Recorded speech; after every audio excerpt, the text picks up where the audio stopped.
Hello, in this video I will be solving problem 13 from section 14.6 of James Stewart's Calculus Early Transcendentals.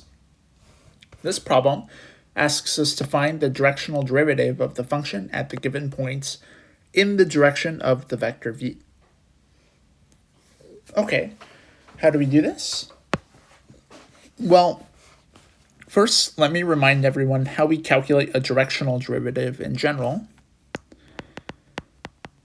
So first, as a reminder,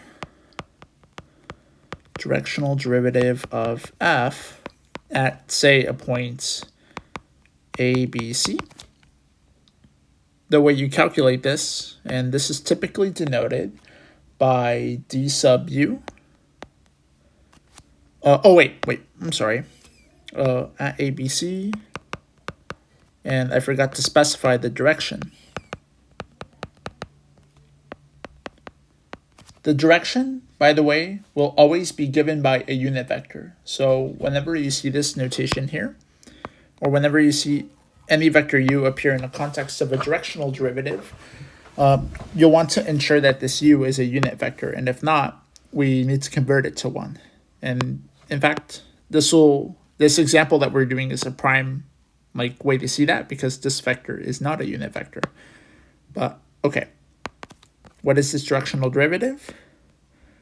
This we denote by d sub u of f, and it is denoted ABC, and this is given by the gradients of f evaluated at ABC, and then you take the dot product with your vector u. Now, what is the gradient? Here, let me write this in blue. The gradients of a vector, which we denote by del f, at a point xyz, it's the vector given by evaluating the partial derivatives of our function at that point. So this is partial f, or even better, I guess we can write it as f sub x, x, y, z, and then f sub y, x, y, z, and then f sub z, x, y, z.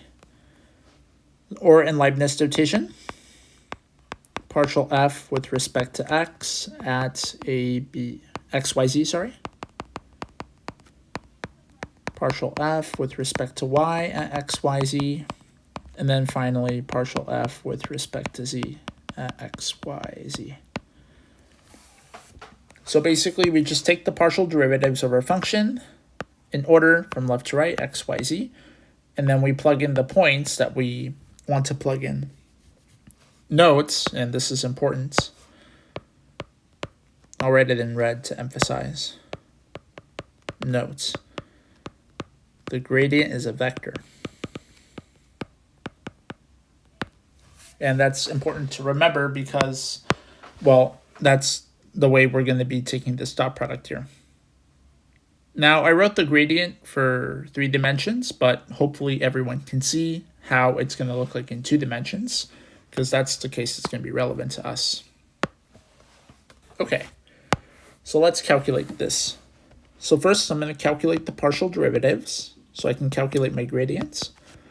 Partial f with respect to x is e to the x sine of y, again, because we're holding y constant.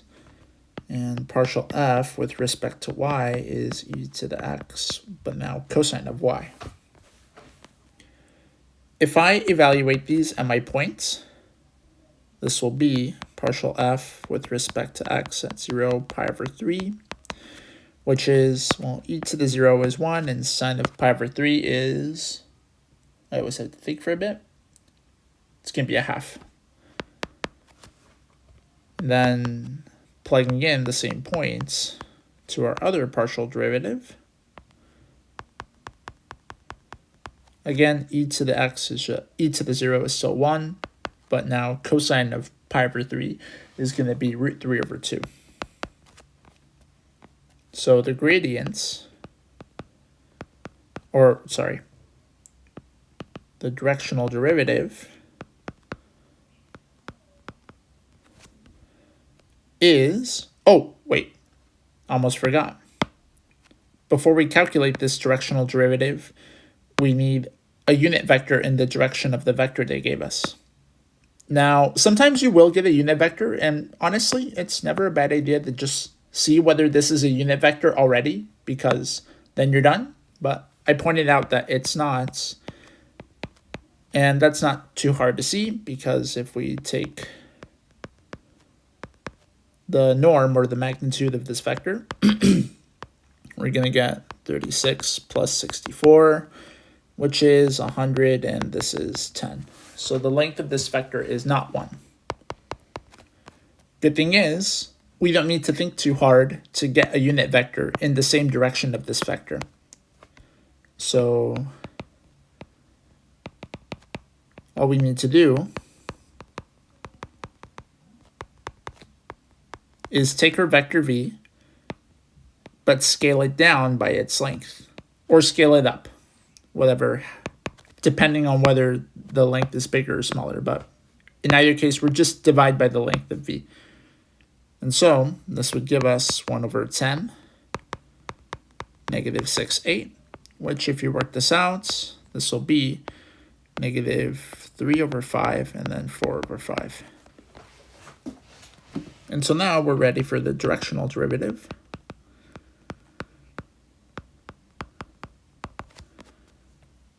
This we can calculate to be, it's going to be d, oh crap.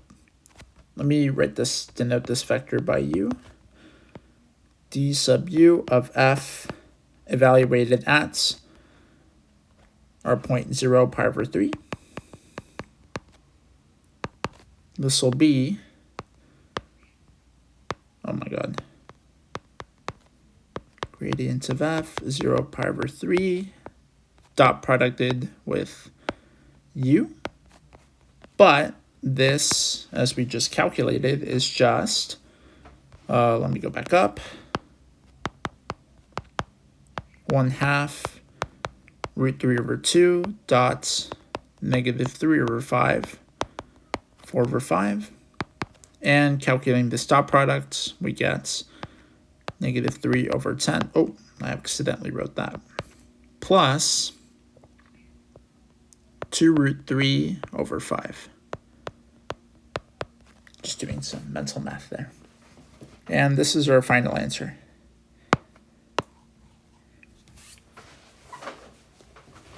How can we think of this number? Well, if we take, so our function, it takes 2 inputs, so its graph is going to be a surface in R3. So I'm not going to claim this is an accurate picture of the graph.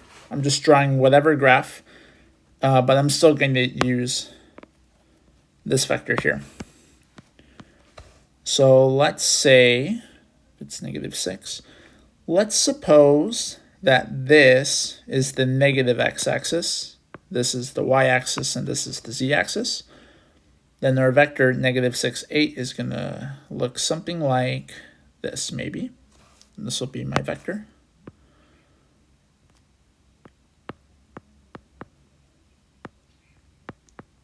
And let's suppose, for the sake of illustration, that my surface looks something like this. Let me erase this. There we go.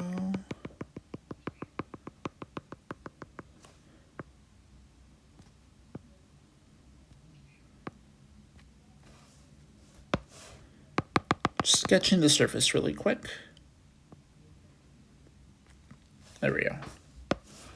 The way to think of this directional derivative is if we take the plane that's made when we slice across with our vector here, this number right here will just be the slope of this red line on that plane. So, and oh, oops, I almost forgot. We have to take the point 0 pi over 3. And actually that tells me that this picture's not quite correct. So let me fix that really quick. Okay, my apologies. So let me get a better picture for this. So if I tweak this vector u a little bit, just so it points a little exaggerated off in this direction, I just want to draw a plane that this thing is cutting through. And here, this point R is my point 0 pi over 3. Then if I consider the plane formed by my vector and that point, so this kind of little cutout right here, the slope of that tangent line is going to be the slope, or sorry, this directional derivative here will be the slope of this tangent line, which I'm going to draw in blue. So at this point of our surface, if I think maybe that's the tangent line right there, then my directional derivative at that point is the slope